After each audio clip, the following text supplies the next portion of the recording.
दी कुलाबा न्यूजमध्ये आपलं स्वागत आहे. मराठी माणसांनी उद्योगी व्हावं यासाठी संजय यादवराव यांच्या नेतृत्वाखाली शिवस्वराज्य मराठी उद्योजक परिषद सोमवारी शिवाजी मंदिर येथे पार पडली.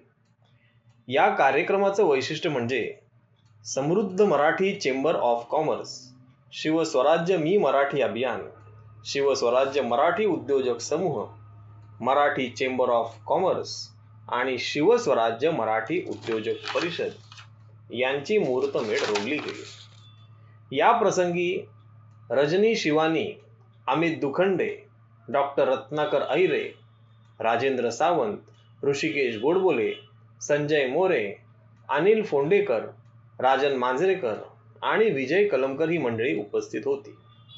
यावेळी मान्यवरांनी व्यवसायाच्या अनुभवाची शिलकी रीती करताना उद्योग जगतातल्या अनुभवांचे संचयन कथन केले. मराठी माणसाचा धंदा व कारोबार सुरळीत चालावा याकरिता हात उंचावून प्रतिज्ञा केली.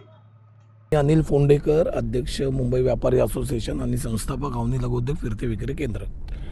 आज शिवस्वराज्य मराठी उद्योजक समूह, मराठी हा याच्यात शब्द जो आला आहे तो मराठी तरुणींना भावी आयुष्यात उद्योजकच व्हावं याकरता म्हणून मी शिक्षण, प्रशिक्षण, रोजगार आणि त्यानंतर स्वयंरोजगार कसा करता येईल त्यासाठी शासनाच्या माध्यमातून आपल्याला काय सहकार्य मिळतं, बँकांच्या माध्यमातून कसं पाठिंबा मिळतो आणि महानगरपालिका असू दे, पोलीस प्रशासन असू दे आणि बऱ्याच काही गोष्टी, यासाठी मी अधिकृत फेरीवाला कसा होईल यासाठी मी माझ्याकडे काही टिप्स आहेत, त्या टिप्स मी ह्या मंचावर मी सांगणार. प्रिपरेशनची काही गरज नसते, आपला अनुभव तीच आपली प्रिपरेशन. त्यामुळे एखादी गोष्ट जर समजा मला उद्या सकाळी उठून जरी मला कुठे काही सांगायचं असेल या संदर्भात तर मी लगेच सांगू शकतो. त्यामुळे प्रिपरेशनची याच्यासाठी काही गरज नसते, अनुभवाची गरज असते. मराठी विषय नाही आहे, मराठी उद्योजक कसे होतील आणि मुळात मराठी उद्योजक जोपर्यंत होत नाही तोपर्यंत या महाराष्ट्रामध्ये किंबहुना मुंबईमध्ये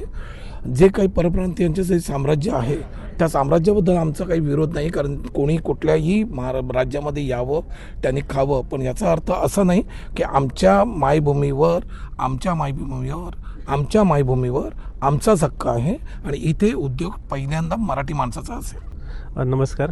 पहिल्यांदा तर सर्वांचं स्वागत इथे. शिवस्वराज्य मराठी संघटनेतर्फे हा एक प्रोग्राम झाला आणि तिथे आम्हाला आमंत्रित केलं, त्याबद्दल मी संयोजकांचे धन्यवाद देतो. मी इथे सांगू इच्छितो की आपले मराठी व्यावसायिक ह्यांनी एकत्रित इथे यायला पाहिजे.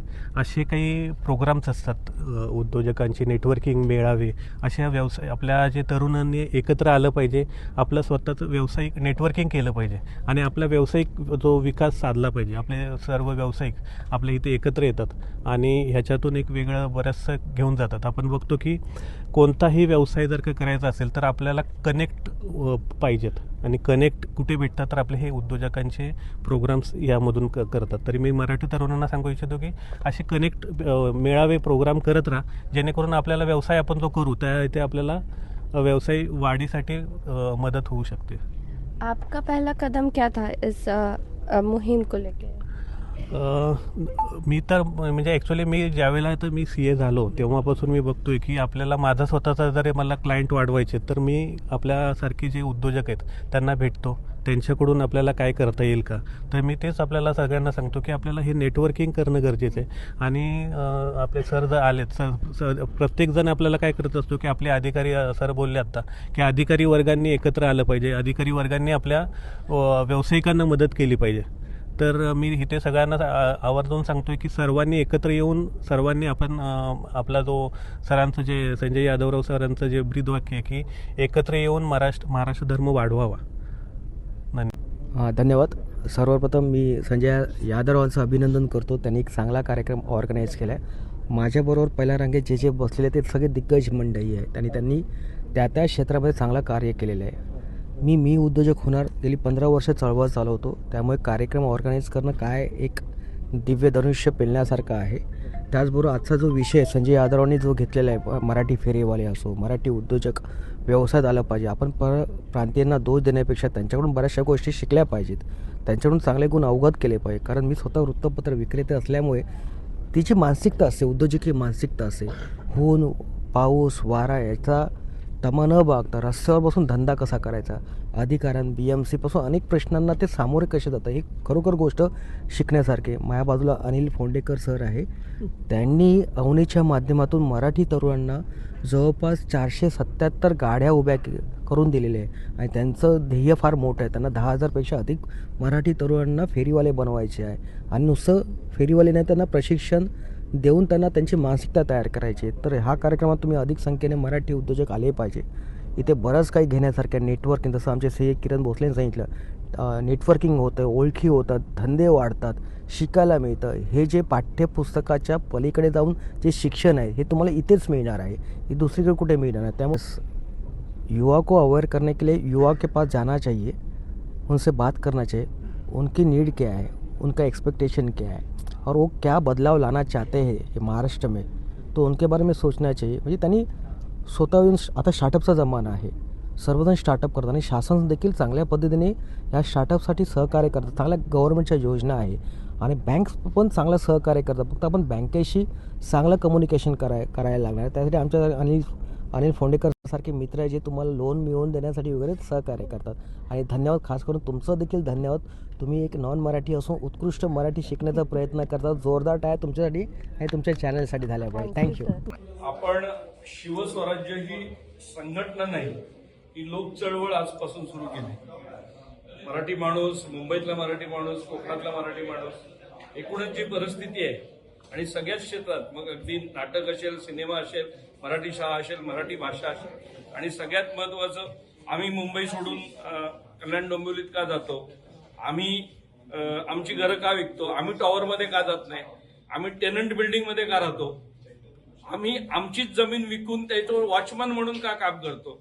ही जी काही बॉडी लँग्वेज मराठी माणसाची बदलते आहे, ही बॉडी लँग्वेज मराठी माणसाची ही छत्रपती शिवरायांच्या मावळ्याची असली पाहिजे, ती सरसेनापती संताजी घोरपडेंची असली पाहिजे, ती बाजी पेशव्याची असली पाहिजे, ती मल्हारराव होळकरांची असली पाहिजे. आम्ही अख्खा देश जिंकला होता, किंबहुना हा देश, देव आणि धर्म सुरक्षित करण्याचं काम मराठी माणसांनी केलं होतं. तर मग हा मराठी माणूस आज त्याला रस्त्यावर, स्वतःच्याच महाराष्ट्रामध्ये रस्त्यावरती धंदा करायला गेला तर कोणतरी भैया येऊन सांगतो की इधर खडा नाही रहने का. अशी परिस्थिती महाराष्ट्रामध्ये आमची काय यावी याचं आत्मपरीक्षण करणारी ही परिषद होती. आणि ही परिस्थिती बदलण्यासाठी पुढची 10, 20, 50 वर्ष काम करणाऱ्या मराठी मावळ्यांची ही एक चळवळ आहे. अनेक मराठी संस्था, उद्योजकता विकास, मराठी भाषा संवर्धन किंवा मराठी शाळा, मराठी साहित्य, हे सगळं विकास करण्याची एक प्रक्रिया. आणि इथला माणूस महाराष्ट्रामध्ये, कोणीतरी बोलतंय, महाराष्ट्रामध्ये इथला माणूस महत्वाचा, हे लक्षात घेऊन या पुढच्या काळात महाराष्ट्र सरकार म्हणूनचं पण धोरण असायला पाहिजे. आणि सर्वाधिक महत्व महाराष्ट्रामध्ये इथल्या मराठी माणसाला, इथला कोळी, इथला भंडारी, इथला आगरी, या सगळ्यांना असलं पाहिजे. आणि याच दृष्टीने एका बाजूने संघर्ष, दुसऱ्या बाजूने पाठपुरावा, तिसऱ्या बाजूने उद्योजकता विकास, या सर्व विषयांवरती काम करणारी कार्यकर्त्यांची एक फौज आपण निर्माण करण्याची प्रक्रिया आज सुरू करतोय. जय शिवराय. अशाच बातम्यांसाठी आपल्या चॅनेल दी कुलाबा न्यूज 24 ला लाईक करा, शेअर करा आणि सबस्क्राईब करा.